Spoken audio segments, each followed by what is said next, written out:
Let us से good evening to everybody. आप सभी को नमस्कार, आप सभी का स्वागत है। और जितना जोर से और प्रसन्न होकर के हंसते हुए मुस्कुराते हुए आज की संध्या बेला में हम लोग सबका स्वागत करते हैं। और एक अरसे के बाद हम लोग सभी मिल रहे हैं। बच्चों, आप लोगों से तो मैं मिलते रहता हूँ, लेकिन आप पचौड़ी साहब, राम साहब, आपका स्वागत है। पता नहीं महीना बीता या 2 महीना बीता, आज की मुलाकात हो रही है और बहुत अच्छे मौसम में मुलाकात हो रही है। आज का दिन है जो बसंत की शुरुआत हो गई है और बसंत के शुरुआत के साथ साथ कितने अच्छे मौसम चल रहे हैं। गर्मी का नामो निशान अब मिटते जा रहा है, ये ठंडी का, और गर्मी की ओर हम लोग बढ़ रहे हैं। तो आइए इस संध्या बेला में हम लोग अपने दिमाग का भी कुछ मंथन करें। और सबसे ज़्यादा दिक्कत क्या है बच्चों, और सर आप लोग भी हमसे एग्री करेंगे, सबसे बड़ी दिक्कत क्या है कि हम लोग कभी भी अपने नॉलेज का ब्रशअप नहीं करते हैं। शरीर में तो साबुन लगा लेते हैं, पानी से धो लेते हैं, बहुत सी चीज़ें अध्ययन भी कुछ करते हैं, लेकिन उसमें हम केवल किताबों को केवल आंखों से देखते हैं, उसका एनालिसिस नहीं करते हैं। और आप लोग भी बच्चे जो हैं, आप लोग किसी चीज़ को पढ़ते हो तो केवल पढ़ते हो एग्जाम में पास करने के लिए, मार्क्स सिक्योर करने के लिए, पढ़ना ज्ञान के लिए नहीं करते हो।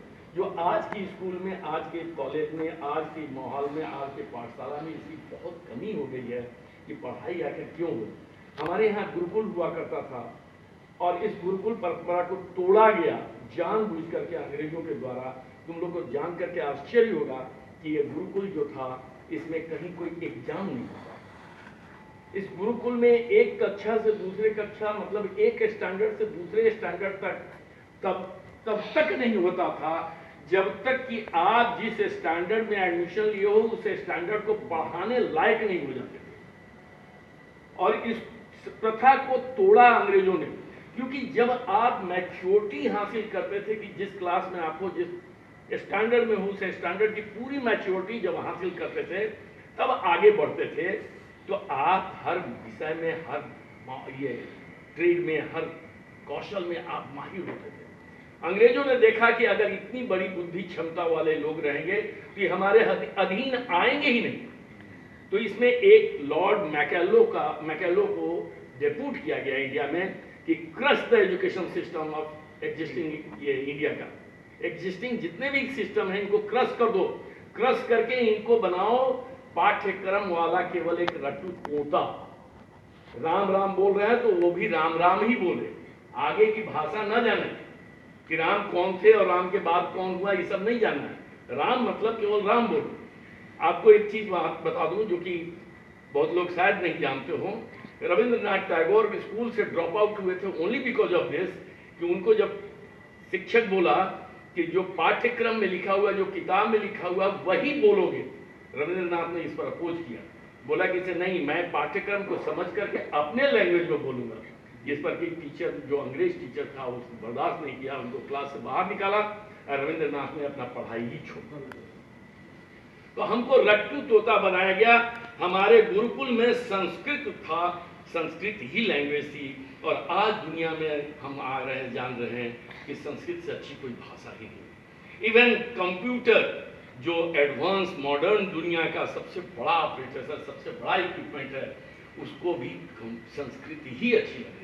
और भारत की एक मर्यादा थी, संस्कृत में सारे हमारे इतिहास हैं, और हमारा इतिहास इतना रीच है, इतना रीच है कि शायद आप लोग तो अंदाज ही नहीं लगा पाओगे। दुनिया में जितने भी चीज आज हो रहे हैं सब हमारी ही संपत्ति की चुराए हुए हैं।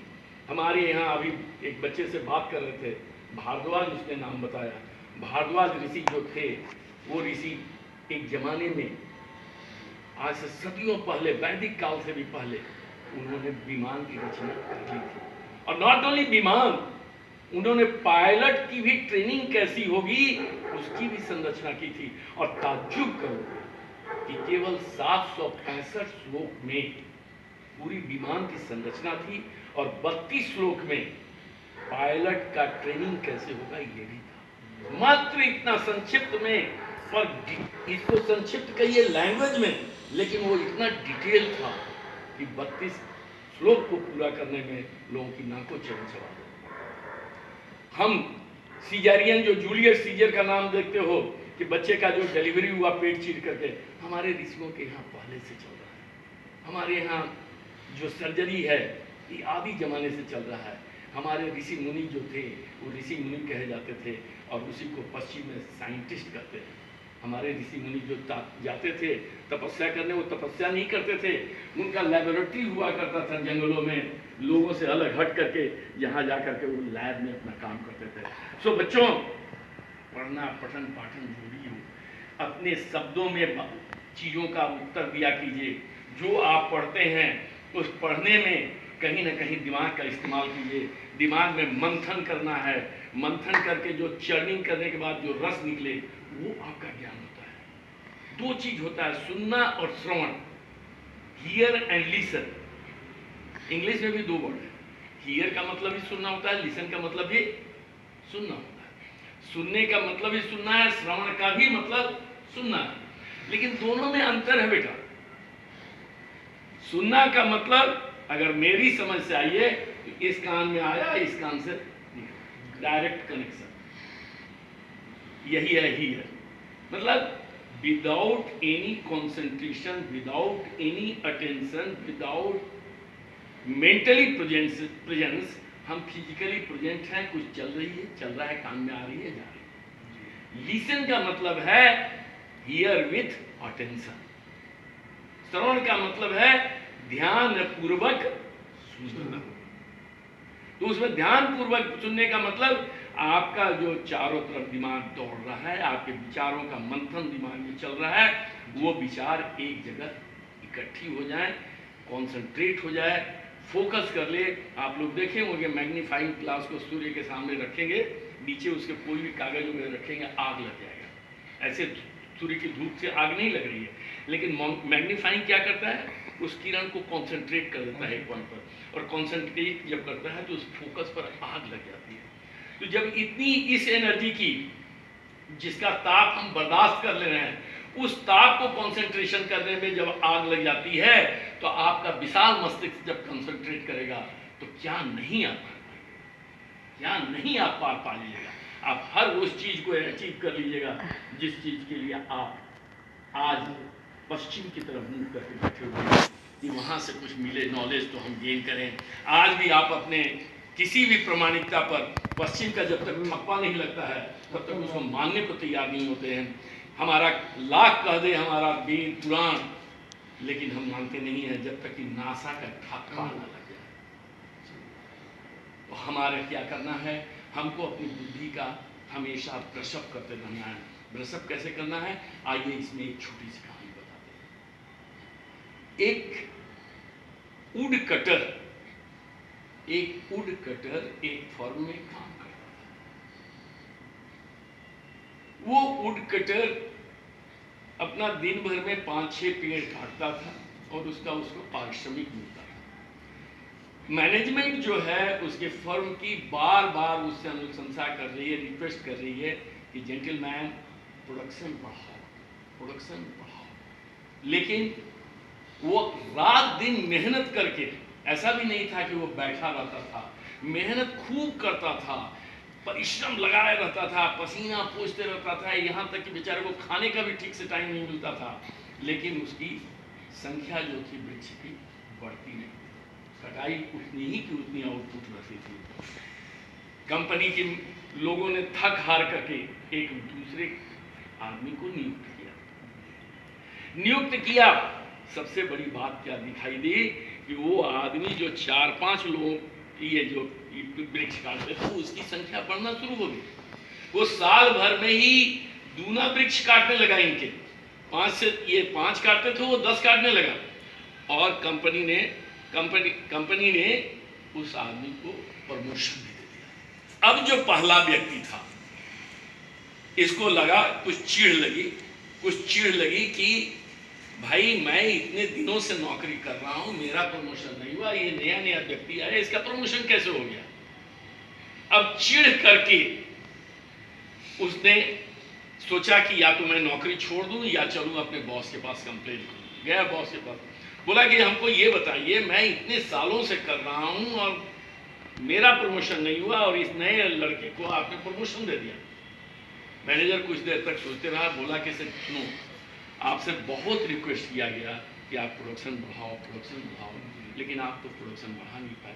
तो बोला कि आप देखते हो ना कि मैं पसीना भी पोंछने का समय नहीं रहता, मैं कितना मेहनत करता हूँ। तो मैनेजर बोला कि no doubt you are a very hard worker and we are proud that you are not, मतलब फांकीबाजी करते ही नहीं। जब से आते हो सुबह से शाम तक तुम एकदम बिजी रहते हो, यहां तक कि तुम खाने पीने का भी समय नहीं लेते हो। So we are very much happy with you, but output नहीं है। आउटपुट नहीं है तो हमारा जो कंसर्न है ये प्रॉफिट अर्निंग कंसर्न है। हम केवल आपके बिजी रहने से हमको नहीं चाहिए। उस लड़का जो आया साल भर के अंदर उसका प्रोडक्शन 10 पेड़ काट रहा है रोज, आप तो 5 ही रखते हो पिछले 5 साल। तो बोला कि क्या करूं मैं?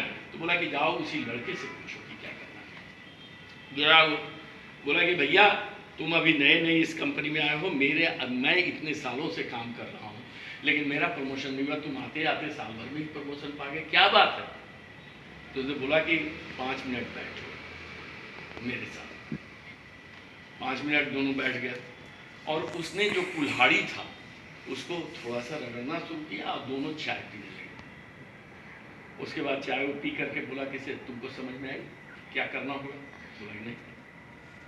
तो बोला कि मैं हर वृक्ष काटने के बाद 5 मिनट के लिए आराम लेता हूं।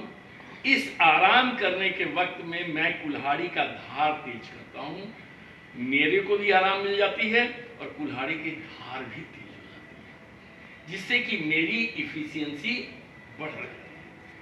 आप बताओ कि आप अपनी कुल्हाड़ी में धार कब चढ़ाए थे?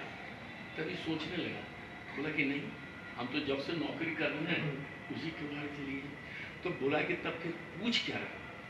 जिस कुल्हाड़ी में आज तक धार नहीं चढ़ा है तो कुल्हाड़ी तो कुंद हो चुका है, तो कुंद कुल्हाड़ी से मेहनत करते रहो, प्रोडक्शन तो बढ़ेगा नहीं। उसी तरह से आपको अगर प्रगति करनी है, आपको अगर बढ़ना है तो प्रतिदिन कुछ न कुछ अध्ययन करते रहिए। अध्ययन करने में केवल ईयर नहीं होना चाहिए, लिसन होना चाहिए, केवल देखना नहीं होना चाहिए, मनन होना चाहिए, केवल सुनना नहीं है, बुनना भी है। And that's all. Thank you.